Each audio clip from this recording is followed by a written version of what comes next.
Hi friends, గురువులందరికీ నా హృదయపూర్వక అభినందనలు. చూడండి ఫ్రెండ్స్, దీని పేరు వచ్చేసి ఈ తీగ చూడండి. ఈ తీగ పేరు వచ్చేసి ఈశ్వరి తీగ అంటారు. ఈశ్వరి తీగ, ఈశ్వరేలు కూడా అని అంటారు. దీని పేరు ఈశ్వరి తీగ అని కూడా అంటారు. ఇది ఏ ఏరియాలలో ఈ చెట్టు ఉంటుందో అక్కడ పాములు అనేటివి దరిదాపుల్లో ఉండవు.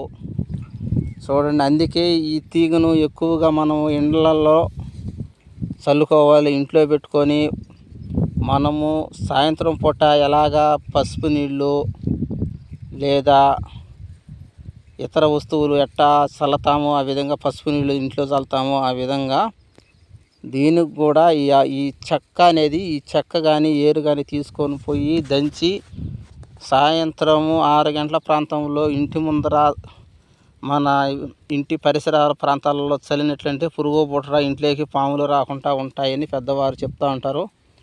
చూడండి ఫ్రెండ్స్, ప్రతి ఒక్కరూ చూడండి. ఇంత మొత్తంలో తీగ మీకు ఎక్కడా దొరకదు. ఇంత మొత్తంలో తీగ మీకు ఎక్కడా దొరకదు. కాబట్టి ఏర్లు కూడా చూడండి, ఏర్లు కింద ఉంటాయి భూమిలో.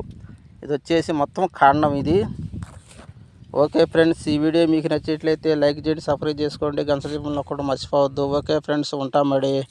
బాయ్.